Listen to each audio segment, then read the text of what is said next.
Hello everyone, स्वागत आप सभी का passion of history YouTube channel में। हमने हमारी जो आधुनिक भारत की सीरीज शुरू कर रखी थी उसमें हमने सबसे पहले पढ़ा पुर्तगालियों का भारत आगमन। उसके बाद हमने दूसरे नंबर पे पढ़ा डचों का भारत आगमन। आज जो है हम पढ़ने जा रहे हैं अंग्रेज़ों का भारत आगमन, अंग्रेज़ों की ईस्ट इंडिया कंपनी का भारत आगमन। यही सबसे ज़्यादा इम्पोर्टेंट है क्योंकि जो है भारत में यूरोपीय कंपनियों के आगमन में सबसे ज़्यादा सफलता अंग्रेज़ों को ही मिली। अंग्रेज़ों ने ही भारत पर राज किया, भारत को गुलाम बनाया। तो इसी हिसाब से जो है अंग्रेज़ों की शुरुआत हम पढ़ते कि कैसे उन्होंने भारत में एक व्यापार के जरिए एंट्री की और भारत की राजनीति को कंट्रोल किया और भारत के सभी चीज़ों को कंट्रोल में कर कर भारत को अपने हिसाब से उन्होंने चलाया, भारत का प्रशासन अपने हाथों में कैसे लिया। इन सब के बारे में हम धीरे धीरे पढ़ेंगे, लेकिन आज की हमारी जो क्लास है इसमें हम यही पढ़ेंगे कि अंग्रेज़ों की एंट्री कैसी हुई, शुरुआती उनकी नीति क्या थी, कौन कौन से जो महत्वपूर्ण फैक्ट है जो अंग्रेज़ों के भारत आगमन के बारे में पूछे जाते हैं, जहाँ से क्वेश्चन एग्ज़ाम में बनते हैं। आई होप आपको क्लास अच्छी लगेगी। मैं पूरी कोशिश करूँगी क्लास में आपका पूरा कंसेप्ट क्लियर कर दूँ। मेरे हिसाब से क्लास से बाहर क्वेश्चन नहीं जाएगा एग्ज़ाम में, कोई भी एग्ज़ाम हो। आगे देखते हैं।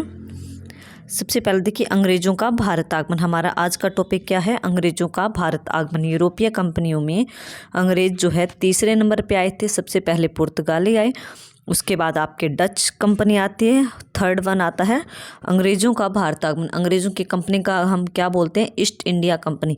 वैसे इनका पूरा नाम एक बहुत बड़ा नाम है, पूरा अलग है, लेकिन बोलने में यही आता है कि ईस्ट इंडिया कंपनी। इसके बारे में हम आगे वीडियो में देखेंगे।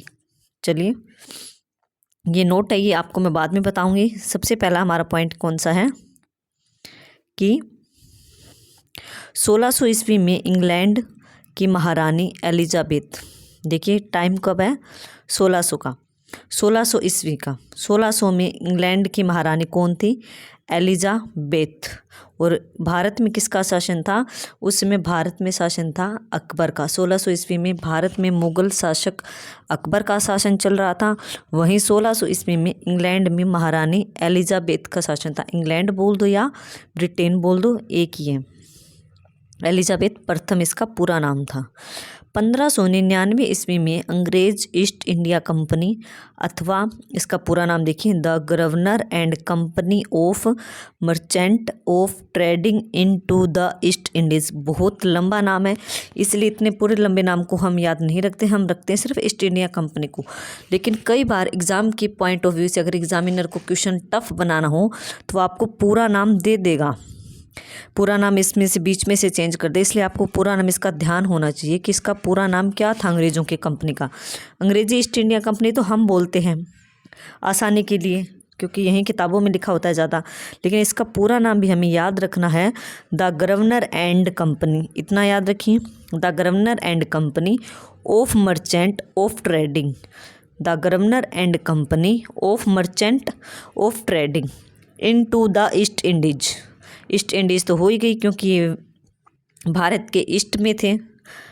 ईस्ट इंडीज़ मतलब कि जो यूरोप के ईस्ट में था ना भारत, तो इन्होंने भारत की तरफ जब ये कंपनी गई, भारत में बनकर आई पूर्व के देशों के लिए, तो इन्होंने इस कंपनी का नाम ही ईस्ट इंडीज़ रख दिया।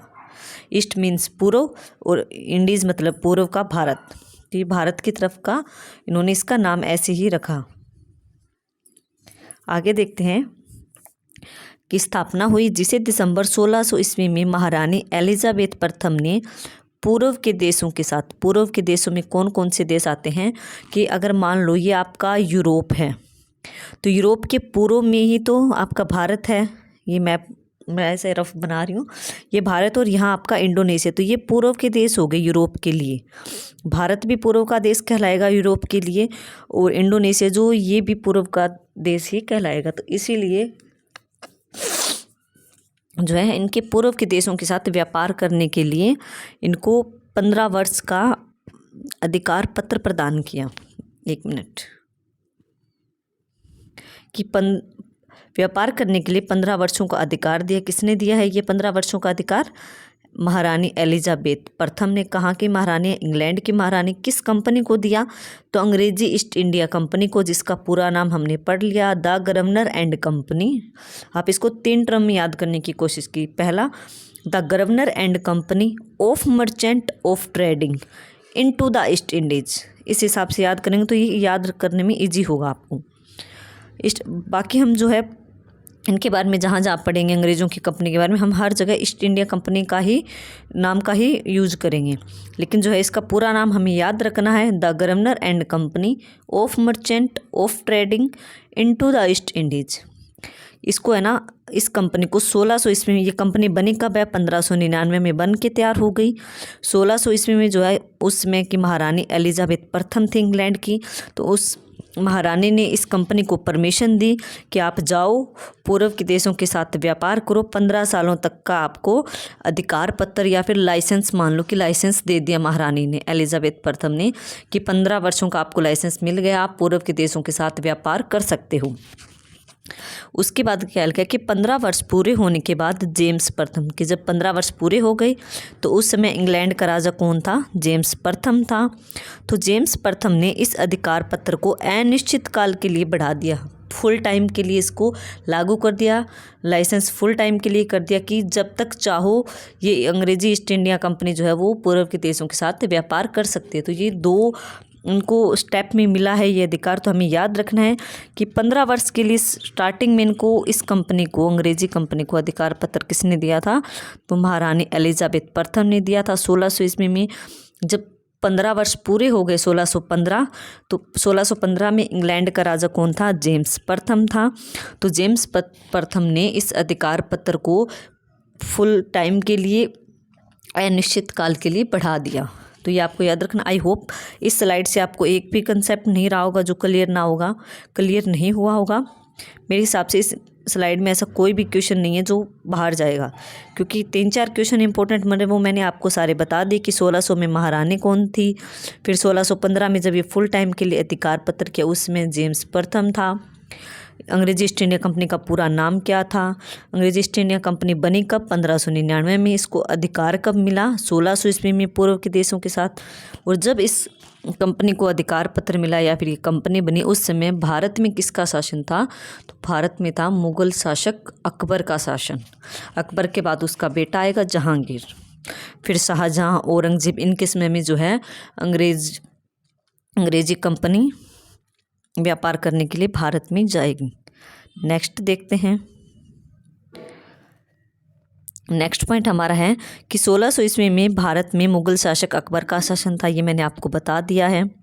1608 ईस्वी में इंग्लैंड का राजा जेम्स प्रथम था। देखिए महारानी एलिजाबेथ 1600 ईस्वी में थी, लेकिन 1608 में उसकी मृत्यु हो गई, तो उसके बाद जो है इंग्लैंड का राजा कौन बनता है? जेम्स प्रथम बनता है। और यही 1615 में जो है इस अंग्रेजी कंपनी को अनिश्चित काल के लिए इस अधिकार पत्र को बढ़ा देता है, जबकि भारत में मुगल शासक जहांगीर का शासन था। देखिए समकालीन भी कई बार पूछ लिया जाता है कि जब इंग्लैंड में महारानी एलिजाबेथ का शासन था, उसमें भारत में किसका शासन था? मुगल शासक अकबर का।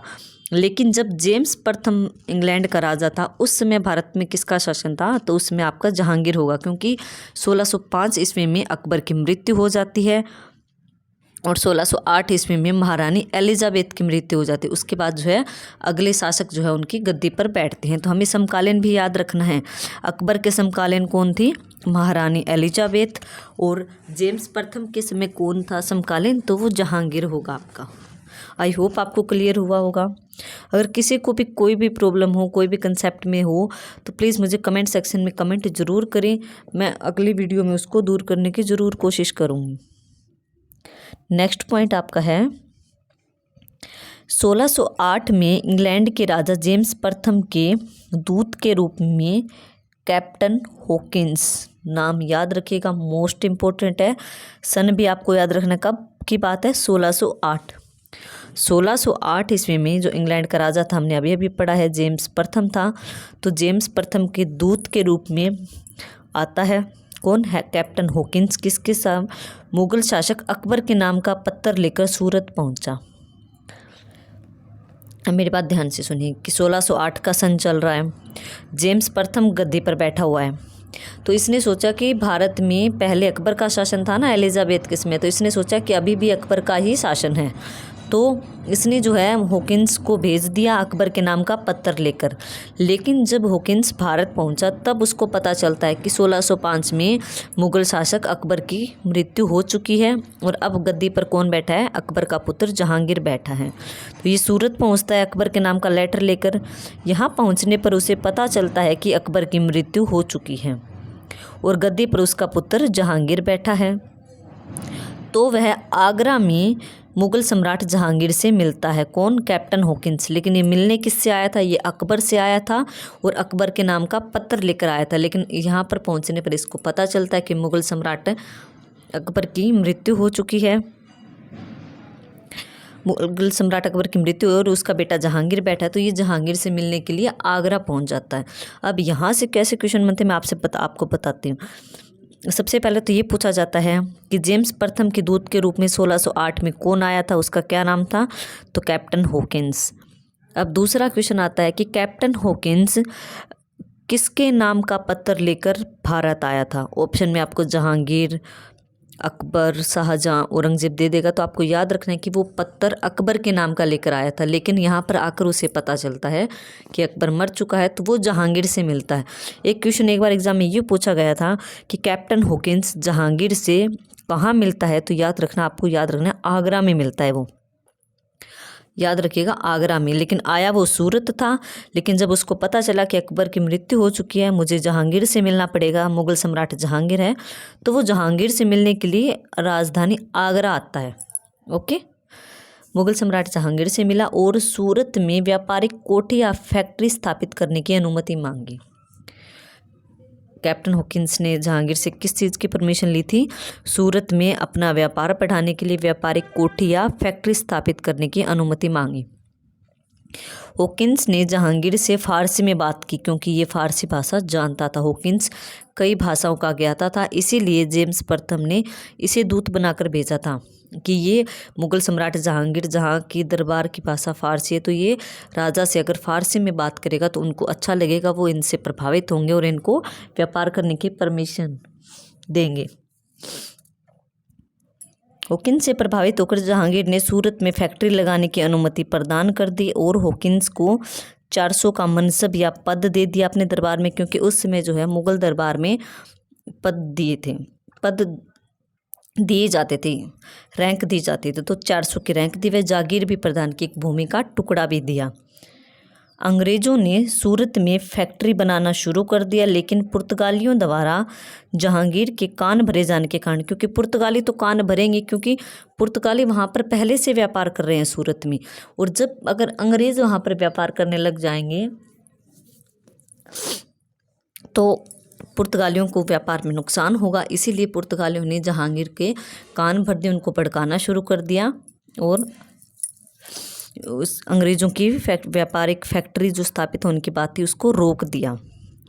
जहांगीर ने फैक्ट्री बनाने का कार्य बीच में रुकवा दिया, क्योंकि पुर्तगालियों ने जहांगीर को कह दिया था कि आप इनको फैक्ट्री स्थापित करने की अनुमति मत दीजिए।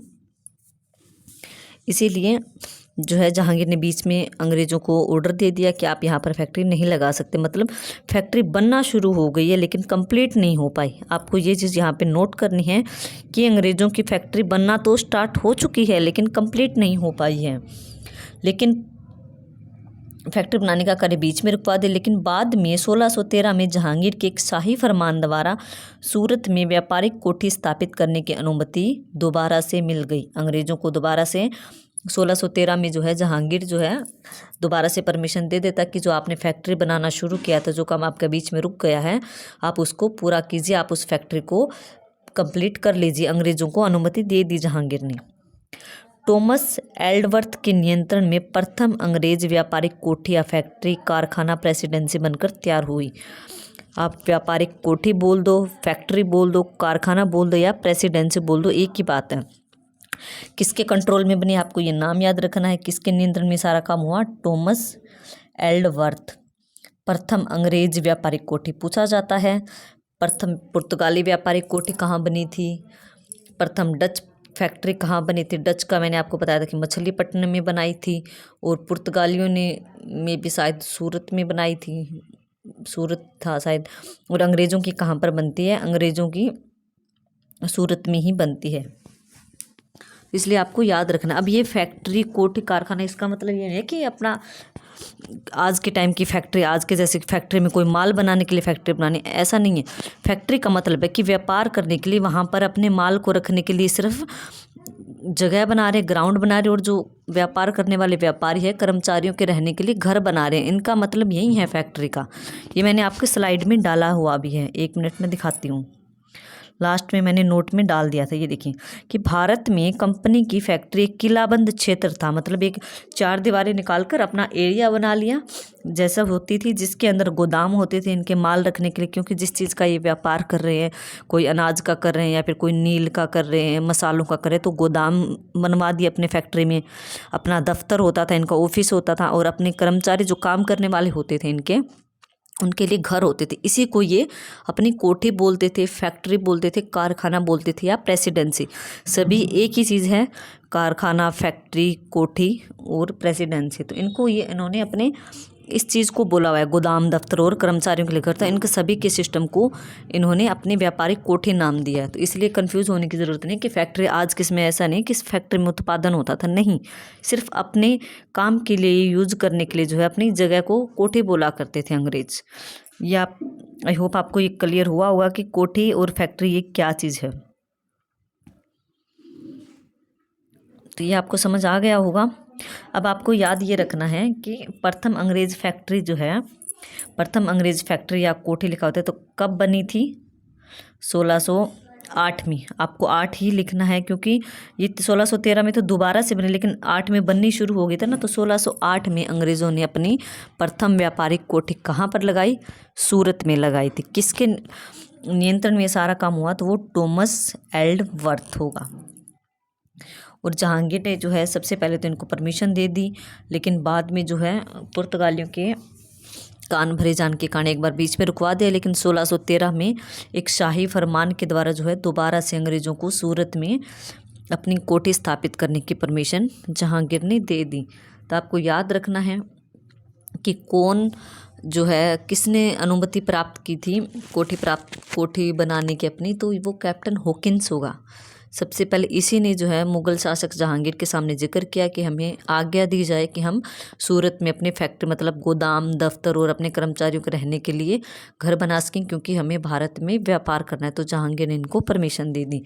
अब मैं आपको एक चीज़ और दिखाना चाहती हूँ। शुरुआत में नोट में मैंने लिखा हुआ है, जो कैप्टन हॉकिंस था वो फ़ारसी भाषा का बहुत अच्छा जानकार था, तथा वह हेक्टर नामक प्रथम ब्रिटिश व्यापारिक जहाज़ का कप्तान भी था।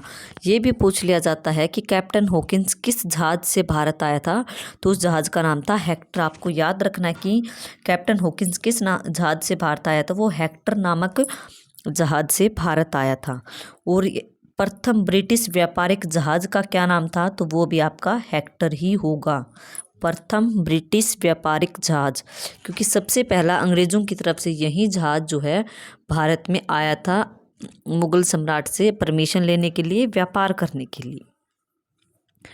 हॉकिंस जो है फ़ारसी भाषा के जानकार था, इसीलिए जेम्स प्रथम ने जो है इसको भेजा था दरबार में परमिशन मांगने के लिए। क्योंकि अगर ये मुग़ल शासक से फ़ारसी में बात करेगा तो राजा को अट्रैक्ट कर सकेगा अपनी बातों से प्रभावित कर सकेगा, और जो है मुग़ल शासक जहांगीर इसको व्यापार करने की परमिशन देगा। इसीलिए कैप्टन हॉकिंस को भेजा गया था हेक्टर नामक जहाज़ से। किसने भेजा? जेम्स प्रथम ने। कब भेजा?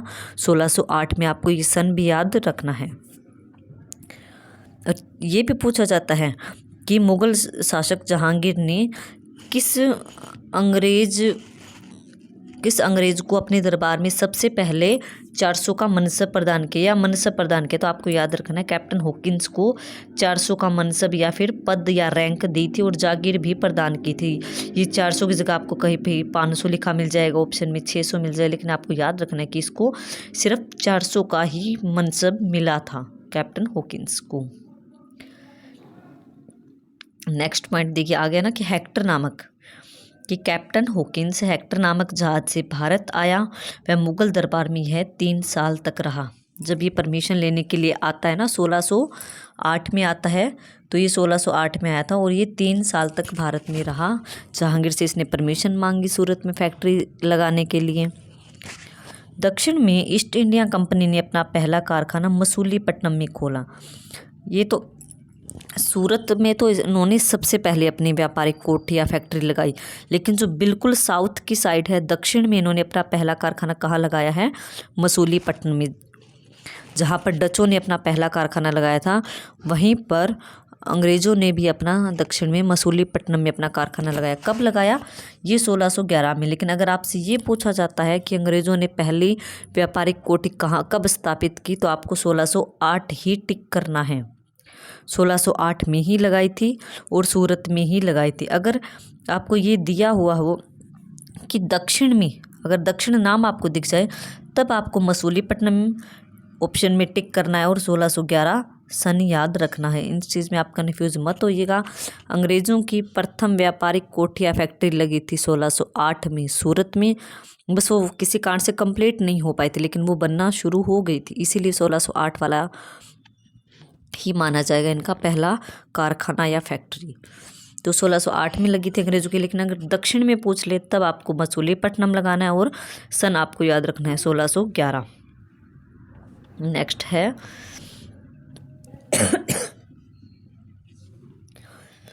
कि ब्रिटिश सम्राट जेम्स प्रथम के दूत के रूप में सर टॉमस रो, पहले कैप्टन हॉकिंस आता है कब? 1608 में हॉकिंस आया परमिशन लेने के लिए। अब सर टॉमस रो आता है कब? 18 सितंबर 1615 ईस्वी को। जेम्स प्रथम ने 1615 ईस्वी में एक दूत और भेजा। किसको? एक दूत और भेजा, जिसका क्या नाम था? सर टॉमस रो को सूरत पहुंचा। ये भी सूरत ही आया सबसे पहले। वह जनवरी 1600 ईस्वी में अगले साल जो है जहांगीर से अजमेर में मिला। याद रखिएगा, कन्फ्यूज़ मत होइएगा। टॉमस रो कब आता है? 1615 में। यह जहांगीर से कहाँ मिलता है? अजमेर में। ऊपर हमने पढ़ा कैप्टन हॉकिंस कब आता है? 1608 में। और वो जहांगीर से कहाँ मिलता है? वो आगरा में मिलता है। इसमें कन्फ्यूज़ मत होइए, कहीं आप हॉकिंस को अजमेर टिक कर दो कि अजमेर में मिला था। याद रखिएगा, टॉमस रो अजमेर में मिला, जबकि हॉकिंस जो है वो आगरा में जहांगीर से मिलता है। टॉमस रो 1618 ईस्वी तक मुगल दरबार में रहा और जहांगीर से व्यापारिक छूट प्राप्त करने में सफलता प्राप्त की। कि जो व्यापार पर पाबंदी लगी थी, टैक्स वगैरह कम कराने में इसने थोड़ी सफलता प्राप्त की थी जहांगीर से परमिशन लेने में। नेक्स्ट आपका पॉइंट है कि 1632 ईस्वी में गोलकुंडा के सुल्तान, आपको याद रखना है कि कहाँ के सुल्तान से? गोलकुंडा के सुल्तान ने 500 पैगोडा, उस समय जो है गोलकुंडा की मुद्रा थी पैगोडा, जिस पैगोडा सोने का सिक्का होता है, कि 500 सोने के सिक्के वार्षिक के बदले अंग्रेज़ों को एक सुनहरा फरमान दिया, जिससे अंग्रेज़ों को गोलकुंडा राज्य के सभी बंदरगाहों से व्यापार करने का एक अधिकार मिल गया। कि जो गोलकुंडा राज्य है, उस राज्य की सभी जो बंदरगाहें होती हैं जहाँ से व्यापार करते हैं ना समुद्र के किनारे, उन बंदरगाहों से व्यापार करने की परमिशन मिल गई। तो ये आपको याद रखना है। इससे क्वेश्चन कैसे पूछा जाता है कि अंग्रेज़ों को सुनहरा फरमान किसने दिया? तो गोलकुंडा के सुल्तान ने दिया। कब दिया? 1632 ईस्वी में दिया। और कितने वार्षिक कर के बदले? तो 500 पैगोडा के बदले जो है गोलकुंडा के सुल्तान ने कहा कि आप मुझे एक साल में 500 पैगोडा या 500 सोने के सिक्के मेरे राज्य में जमा करवा दीजिए, और जो गोलकुंडा राज्य की सभी बंदरगाहें हैं आप वहां से फ्री व्यापार कर सकते हैं। ऐसी परमिशन किसने दी थी? गोलकुंडा के सुल्तान ने दी थी। ये सुनहरा फरमान के नाम से जाना जाता है। सुनहरा फरमान इसीलिए बोला जाता है इसको क्योंकि अंग्रेज़ों को छूट मिल गई थी व्यापार की, कि एक राज्य की सभी बंदरगाहों से उनको बिना टैक्स दिए जो है व्यापार करने की परमिशन मिल गई। सिर्फ उनको 500 सोने के सिक्के जो है वो गोलकुंडा राज्य के राजा के पास जमा कराने होते थे। इसीलिए जो है बोला गया है कि अंग्रेज़ों को गोलकुंडा के सुल्तान से सुनहरा फरमान मिला था। कब मिला था? 1632 में। आई होप अब तक जो मैंने अंग्रेजी कंपनी के बारे में आपको पढ़ा है आपको क्लियर हुआ होगा, आपको क्वेश्चन समझ आ रहे होंगे, कंसेप्ट समझ आ रहा होगा कि कैसे कैसे इन्होंने धीरे धीरे परमिशन के रूप में जो है आज्ञा पत्र के रूप में अपने पाँव जमाने शुरू किए थे व्यापार के रूप में। तो बाकी जो है हम नेक्स्ट वीडियो में करेंगे, क्योंकि अगर एक में करवाऊंगी तो वीडियो बहुत ज़्यादा लंबा हो जाएगा। इसलिए जो है हम इसका सेकंड पार्ट जो है उसमें मैं इसको आपको अंग्रेज़ी ईस्ट इंडिया कंपनी का भारत आगमन कंप्लीट करवा दूँगी। एक वीडियो जो है इसमें मैंने जितने भी क्वेश्चन बताए हैं उसके बारे में आपको याद रखना है। आई होप आपको क्लियर हुआ होगा अंग्रेज़ों के भारत आगमन के बारे में। इन कहानी के रूप में याद करने की कोशिश कीजिए। मैंने फैक्ट लिखा हुआ है, कोई भी एक्स्ट्रा फैक्ट मैंने नहीं डाला जो कि एग्जाम में नहीं पूछा जाता है। इसमें से आप कुछ भी स्किप मत कीजिएगा, कुछ भी मत छोड़िएगा। जो जो बता रही हूँ उन सभी को याद कीजिएगा। आई होप आपको क्लियर हो रहा होगा। तो हमने आज कितना पढ़ लिया, इतने 2-3 स्लाइड की हैं जो कि इम्पोर्टेंट हैं इसके बारे में। तो आप इस वीडियो को अच्छे से देखिएगा 1 या 2 बार, तो आपको समझ हो जाएगा। अंग्रेज़ों के भारत आगमन का जो है हम 2 पार्ट में कंप्लीट करेंगे, क्योंकि इनका थोड़ा सा बड़ा है आगमन के बारे में पॉइंट्स, इसीलिए मैं इसको 2 वीडियो में आपको करवाऊंगी। एक वीडियो में आपके मैंने इतने पॉइंट बताए, जितने भी क्वेश्चन मैंने बताए सारे इंपॉर्टेंट हैं। जिस हिसाब से मैंने याद करने का तरीका बताया है उसी हिसाब से याद कीजिए। अगर आप वीडियो को आराम से देखते हैं आधे घंटा, क्योंकि वीडियो लंबी नहीं है, 25-26 मिनट की वीडियो बनी है। अगर आप वीडियो को अच्छे से आराम से देखेंगे तो आपको क्लास में ही अंग्रेज़ों के भारत आगमन का जो कंसेप्ट है, टॉपिक है, वो क्लियर क्लास में ही आपको याद हो जाएगा अच्छे से। आपको दोबारा से शायद वीडियो देखने की ज़रूरत भी ना पड़े। अगर आप अपने नोट्स बना रहे हैं तो आप नोट्स भी बना सकते हैं, जैसे जैसे मैंने लिखा है, जैसे जैसे मैं बता रही हूँ। एक कहानी के रूप में बताने की कोशिश कर रही हूँ ताकि आपको याद जल्दी हो जाए, रट्टा मारने की ज़रूरत ना पड़े। अगर कंसेप्ट समझ के कहानी के रूप में याद करोगे तो इतिहास याद करना मुश्किल नहीं है। और ये अंग्रेज़ों के आगमन जो हम शुरुआत करें, हम पूरे हमारे आधुनिक भारत के ऐसे ही फैक्ट के आधार पर साथ में कहानी बनाकर पढ़ते रहेंगे, ताकि हमें अच्छे से कंसेप्ट क्लियर होता जाए और हमारा एग्ज़ाम में कंसेप्ट बिल्कुल क्लियर हो। Okay, thank you everyone.